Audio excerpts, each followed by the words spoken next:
Friends, welcome back to my channel and blog. कैसे हैं आप सब? आई होप आप सभी अच्छे होंगे। सो फ्रेंड्स, ये ब्लॉग बहुत ही ज़्यादा स्पेशल होने वाला है क्योंकि इस ब्लॉग में आपको अयोध्या नगरी के दर्शन मिलने वाले हैं। तो दर्शन के लिए आप मेरे वीडियो पर कंटिन्यू बने रहिएगा, विदाउट स्किप कंटिन्यू देखिएगा। सो फ्रेंड्स, कहते हैं ना, जब बुलावा आता है तभी अर्जी लगती है और तभी हम उस जगह पर पहुंच पाते हैं। तो मैं गई थी अपने बुआ के घर और वहां से अयोध्या नगरी का प्लान बना और विथ फैमिली के साथ हम लोग अयोध्या नगरी के लिए निकल गए। तो घर से ही काफ़ी लेट हो चुकी थी, 1:30-2 बज गए थे आई थिंक।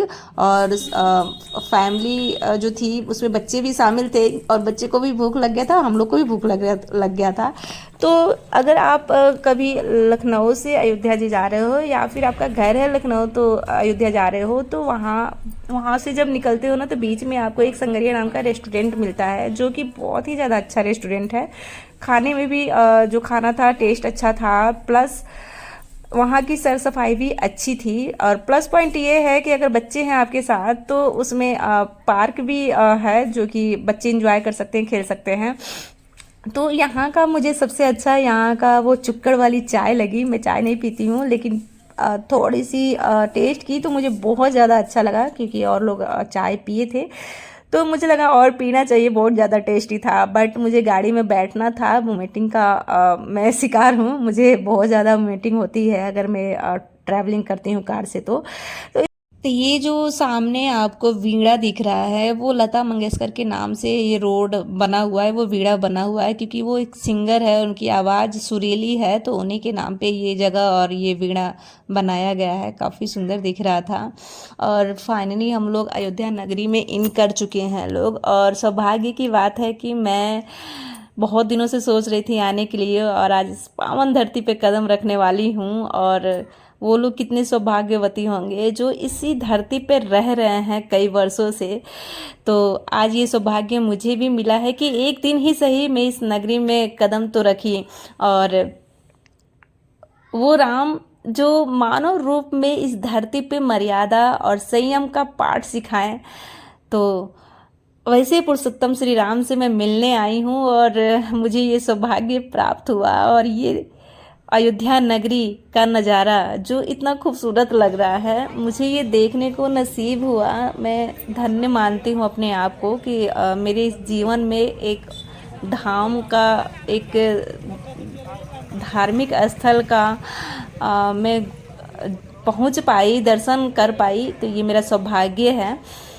सो फ्रेंड्स, यहाँ पे काफ़ी ज़्यादा अच्छा लग रहा था क्योंकि कहीं ना कहीं हम या आप कोई भी जब भी किसी मंदिर में जाता हो, चाहे चिलचिलाती धूप क्यों ना हो, चाहे जितनी भी भीड़ क्यों ना हो, एक मन में सुकून शांति ज़रूर मिलता है।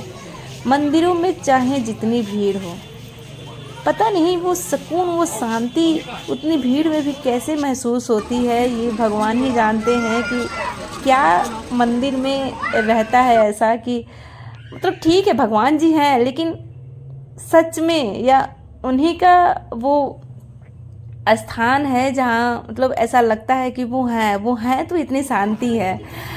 और ये सरयू नदी में हम लोग काफ़ी ज़्यादा मतलब कम से कम 1 घंटे तक हम लोग स्नान किए, इतना मज़ा आ रहा था, इतना एंजॉय किए लोग। और इसी नदी में, इस नदी का इसलिए इतना महत्व है क्योंकि श्री राम जी ने इसी नदी के अंदर तपस्या की थी। और इस नदी को इतनी पवित्र मानी जाती है क्योंकि श्री राम जी ने इसके अंदर तपस्या की थी। तो हम लोग वहाँ से नहा धोवा के निकल गए। लोगों का चेंजिंग रूम का बहुत ज़्यादा प्रॉब्लम था क्योंकि वहाँ ऐसे कुछ नॉर्मल अवेलेबल नहीं था। 1-2 चेंजिंग रूम था जहाँ पे पेएबल था, यानी कि हम लोग 5 लेडीज़ थे, 5 लेडीज़ 100 रुपये दिए थे, 100 रुपये दिए थे चेंज करने के लिए। तो वहाँ से हम लोग चेंज करके अपना हनुमानगढ़ी के लिए निकल गए। कहते हैं कि अगर राम जी से दर्शन करने से पहले हमको हनुमानगढ़ी के दर्शन करने चाहिए, वहाँ जाना चाहिए, क्योंकि अगर भक्त राम जी मालिक से मिलना है तो दरबारी से तो मिलना पड़ेगा। अगर क्या बोलते हैं, अगर भगवान से मिलना है तो उनके दूत से तो मिलना ही पड़ेगा।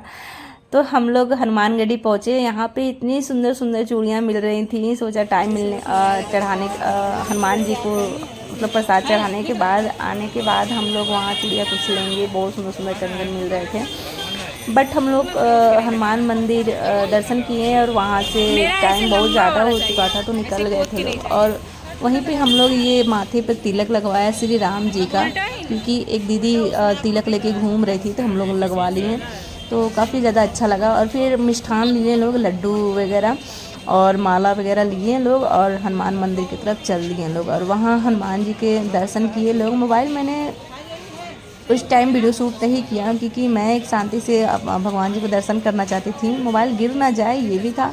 भीड़ में मोबाइल संभालना संभव नहीं है, गिरने का या फिर चोरी होने का भी टेंशन रहता है। तो मैंने मोबाइल पर्स में रख लिया था और अच्छे से अपने भगवान को, अपने हनुमान जी को दर्शन किया।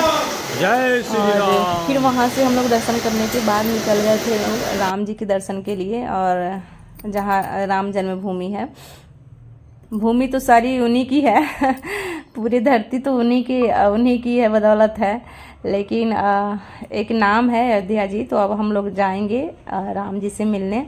तो एक वहाँ पे जो गाड़ी चल रही थी हवाई, बहुत ही अच्छी लगी मुझे, उसमें कैमरा भी लगा हुआ था। प्लस पॉइंट ये था कि 5-6 सीट थे। अगर आप फैमिली में 11 से 15 लोग हैं तो आराम से आ जाएंगे, और हम लोग 11 जन थे तो आराम से हम लोग बैठ गए थे, बहुत मज़ा आया था। और फाइनली हम लोग इन कर चुके हैं राम मंदिर में, और इस तरह से रेलिंग लगी हुई थी और हम लोग राम राम का नारा दिए जा रहे थे, तो बहुत ज़्यादा अच्छा लग रहा था। अगर कहीं भी जा रहे हो फैमिली हो तो बहुत मज़ा आती है। तो हम लोग यहाँ से आगे तरफ बढ़ रहे थे, और जब हम लोग इन किए ना, वहाँ से 2 किलोमीटर अंदर मंदिर है। पूरा मंदिर मिला के कम से कम 2-3 किलोमीटर चलना रहता है, घूमना रहता है। तो ये है आपको लॉकर, जहाँ पे आपका पर्स, कोई भी बैग लिए हो, पर्स लिए हो तो सब कुछ जमा हो जाता है यहाँ पे। और ऐसा नहीं है कि आप चुपके से ले जा सकते, क्योंकि अंदर चेकिंग भी चलती है, तो सब कुछ आपको जमा करना पड़ता है, तब जाके आपको एंट्री मिलती है।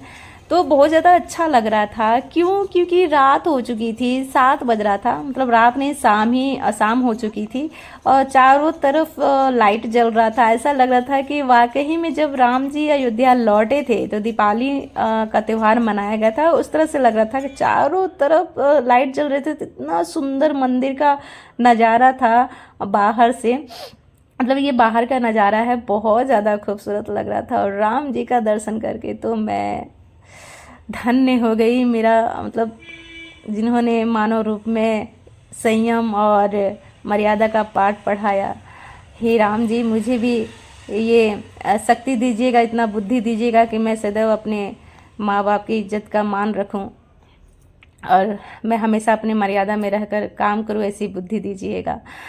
तो देखा, एक एक डिजाइन, एक एक पत्थर पे जो कटिंग हुई थी ना, वो बहुत ज़्यादा खूबसूरत थी, और मनमोहक रूप भी था राम जी का।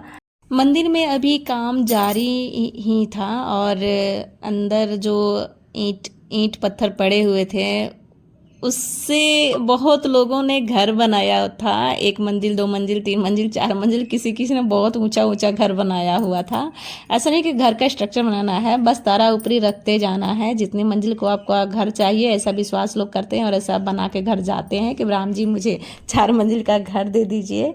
हाँ, इसमें हंसने वाली कोई बात नहीं है, और ना ही अंधविश्वास की बात है। विश्वास होता है। अगर राम जी से कोई अर्जी लगा रहा है विश्वास करके कि मैं यहाँ पे 4 मंजिल, 4 ईंटा तारा ऊपरी रख के जा रही हूँ, तो मुझे भगवान जी मुझे 4 मंजिल का घर दिला दीजिएगा, तो इसमें कोई बुरी बात नहीं है, ना ही हंसी वाली कोई बात है।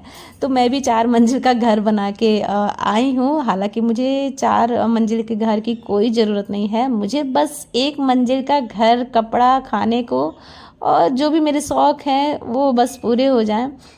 छोटे मोटे जो मेरे शौक़ हैं वो सब पूरे हों, रहने खाने का कोई दिक्कत ना हो, मैं स्वस्थ रहूं, बस मुझे इतना ही चाहिए।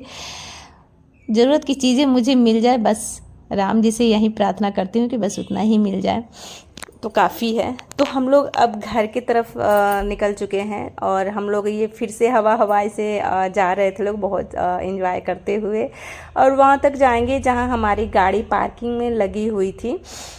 और फिर वहाँ से गाड़ी में बैठकर अपने घर की तरफ चल देंगे लोग। तो ये वीडियो कैसा लगा, और मैंने कुछ फैमिली पिक्चर भी ऐड की है, तो कमेंट में ज़रूर श्री राम लिख कर जाइएगा, और लाइक शेयर कमेंट करना बिल्कुल भी नहीं भूलिएगा। और अभी तक मेरे चैनल को सब्सक्राइब नहीं किए तो फटाफट से सब्सक्राइब कर लीजिएगा। जय श्री राम।